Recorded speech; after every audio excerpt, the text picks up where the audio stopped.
বাংলার পড়ুয়াদের জন্য এবার বড়সড় সুখবর। 50% নম্বর পেলেই মিলবে 10,000 টাকা স্কলারশিপ।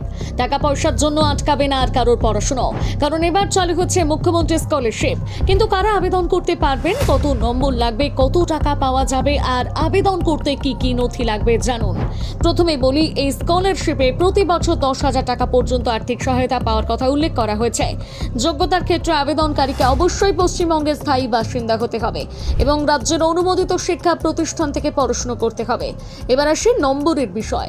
মাধ্যমিক বা উচ্চ মাধ্যমিকের ক্ষেত্রে সাধারণত 50% বা তার বেশি, কিন্তু 60% কম নম্বরের শর্ত রয়েছে।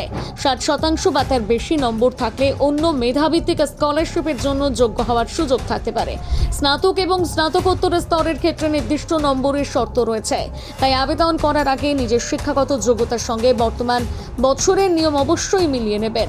আরও একটি গুরুত্বপূর্ণ শর্ত হলো পারিবারিক বার্ষিক আয়। দেওয়া তথ্য অনুযায়ী পরিবারের বার্ষিক আয় 1,20,000 টাকার বেশি হওয়া চলবে না। এবার জানুন আবেদন করতে কি কি নথি লাগতে পারে। প্রয়োজন হবে শেষ পরীক্ষার মার্কশিট, আধার কার্ড, রঙিন পাসপোর্ট সাইজের ছবি, ছাত্র বা ছাত্রীর নিজের ব্যাংক অ্যাকাউন্টের পাসবুক, পরিবারের আয়ের শংসাপত্র এবং বৈধ মোবাইল নম্বর ও ইমেল আইডি। এর পাশাপাশি মুখ্যমন্ত্রীর কাছে আবেদনপত্র, এমএলএ বা এমপি সুপারিশপত্র এবং স্বঘোষণাপত্রের মতো নথি লাগতে পারে। সবচেয়ে বড় বিষয়, আবেদন প্রক্রিয়া অনলাইনে করা যায়। মোবাইল, কম্পিউটার বা ল্যাপটপ থেকে রেজিস্ট্রেশন করে আবেদনপত্র পূরণ এবং প্রয়োজনীয় তথ্য জমা দেওয়ার ব্যবস্থা রয়েছে।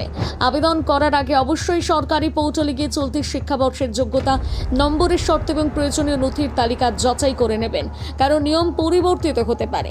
তাই এই সুযোগটির সম্পর্কে সবাইকে জানাতে অবশ্যই শেয়ার করুন এই ভিডিওটি।